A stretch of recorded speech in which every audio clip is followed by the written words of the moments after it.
got a couple of beds here that we've been able to do nothing with all summer.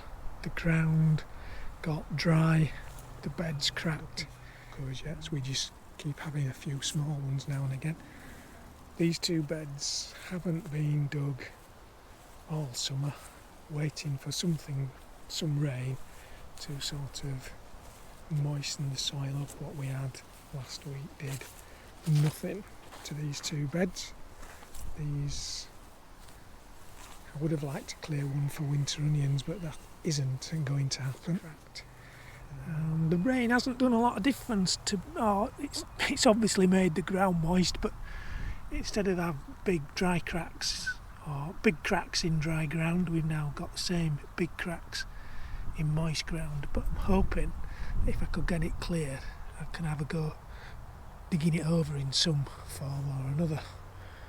But the end of this bed is overgrown with weeds. We had cleared it, but not been able to do anything. The weeds have grown back, so I'd really like to try and cut these weeds back, and then if we move over this pile that's waiting to be burnt for bonfire night, there's another bed that's got lots of debris on it.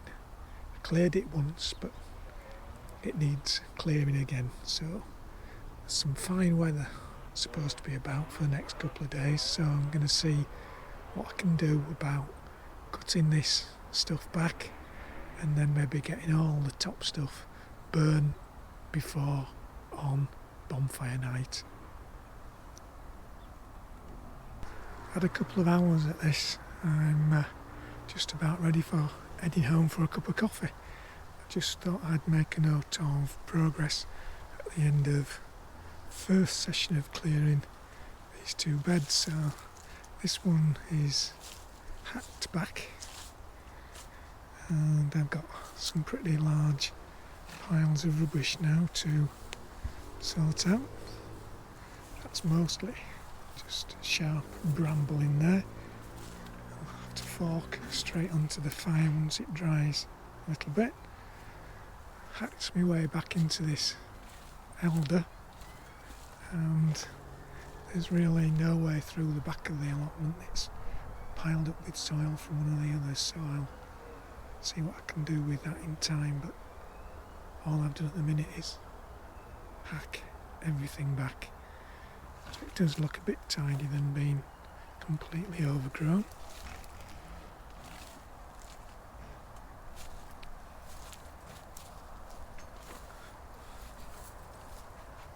Our heap for bonfire night is even bigger now. It's enormous. Most of it's fairly dry. There are some patches of green stuff, but if I can get it warm enough, it'll all burn, I think. The plan is to have the fire somewhere just here. It's not near any buildings, it's not near any weed control fabrics, so it should be alright. I've tidied down this path, so at least it's possible now to get down without being stabbed by wild blackberry. I've cut back into this corner, and I've also started to dig over this bed. It's pretty hard going.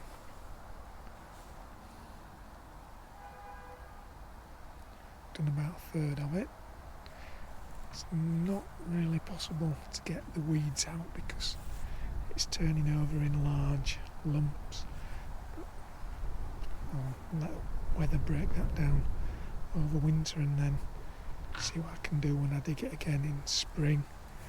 And if I can get it all dug, the ideal crop would be a set of potatoes in there, just as a clearing crop. It means the ground gets dug over again and there's something in there to look after. And I might do them without weed control fabric, so I have to sort of try and keep the weeds out a little bit. Done about a third of it. As you can see, there's a pretty hard 2/3 left to do. Planning on doing that another day. some of it another day.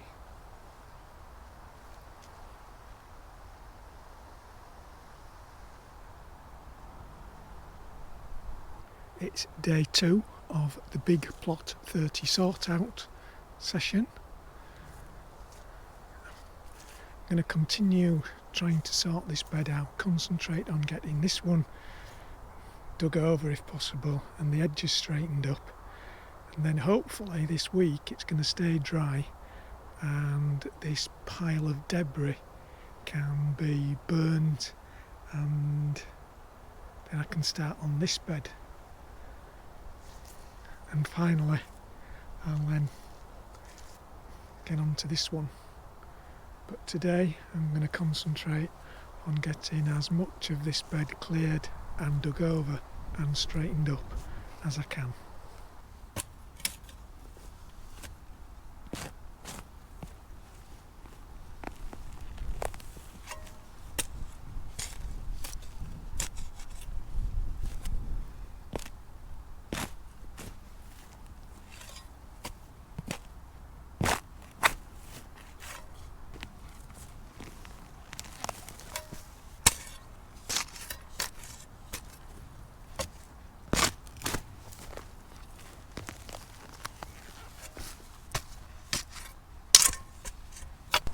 End of day 2 of plot 30 rejuvenation.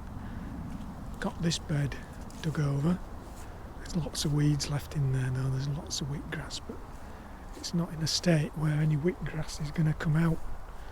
So I'm going to leave it over winter, see how it breaks up, and then decide how to deal with the weeds and the wheatgrass come next spring. One thing I will have to do next time I'm down here is I'll have to sort of tidy the edge of the beds up, because that one's not very straight at the far end, and the edge of this path is even worse, and it means that the bed's quite narrow at that end. So I shall get a line on this and try and straighten it out a bit next time we're down here.